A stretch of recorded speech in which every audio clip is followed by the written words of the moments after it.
guys. Hello. How are you? Great. Good. How are you? Good. Glad to hear that. Everybody all right on this beautiful 70-degree Saturday morning? I guess I'm really excited. All right. So has anybody ever eaten Chef Boyardee ravioli? Yeah. Oh yeah. Has anyone ever heard of Harry Houdini or Bob Hope or Charlie Chaplin? All of these people have something in common, and it's Ellis Island. They were all immigrants from other countries who walked through the halls of Ellis Island. Everybody has or knows of someone who's walked through those walls, but not many people know a lot about it.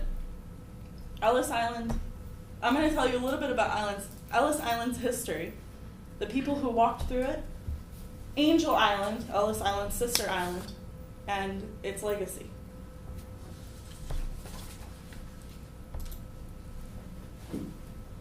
Ellis Island is typically known for the immigrants who walked through it, but over the years it's had many different names and hats. Ellis Island opened in 1892.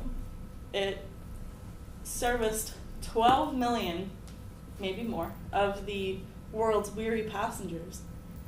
And it closed to immigration in 1927 before it completely closed in 1954. According to the head of the Liberty Ellis Foundation, the first immigrant to ever be processed at Ellis Island is a girl named Annie Moore. She was 13 years old and she was an immigrant from Ireland. It was declared the first federal immigration center by President Benjamin Harrison, according to a 2009 Time article. And it was after it was an immigration center. It was a detention center, a deportation center, and then a hospital for the wounded in World War II.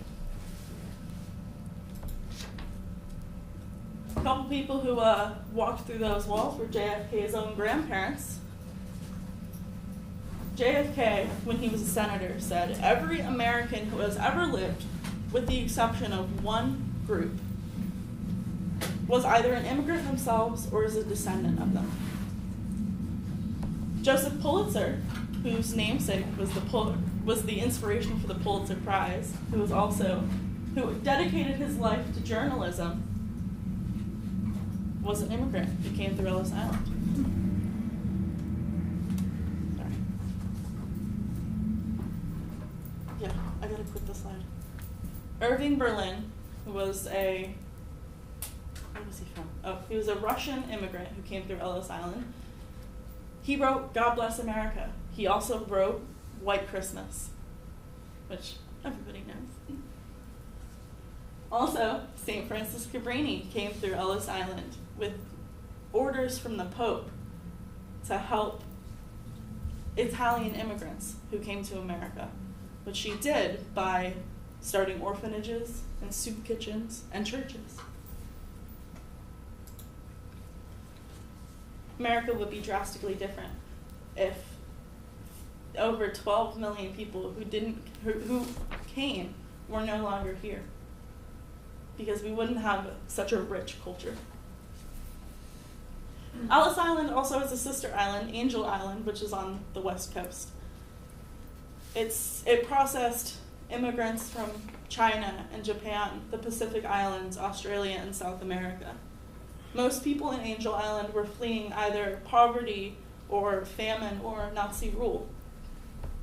Asian immigrants were specifically treated poorly due to the Japanese and Chinese exclusion acts at the time, as well as, fear of Asian immigrants due to things like World War II. These are some of the conditions on Angel Island. This is a recreation of the barracks, which after a short time deteriorated. And up here, I don't know if you can see it very well, but that's the conditions of the bathrooms on Angel Island today. It was saved, the barracks were saved in the 70s from being demolished, and they're still there today for you to go and see. They're in San Francisco Bay. Also, on Angel Island, there were poems carved into the walls, and this is one of them. Imprisoned in the wooden building day after day, my freedom withheld, how can I bear to talk about it? I look to see who is happy, but they only sit quietly. I am anxious and depressed and cannot fall asleep. The days are long, and the battle constantly empty. My sad mood, even so, is not dispelled. Nights are long, and the pillow is cold. Who can pity my loneliness? After experiencing such loneliness and sorrow, why not just return home and learn to plow the fields? That's the end of that. But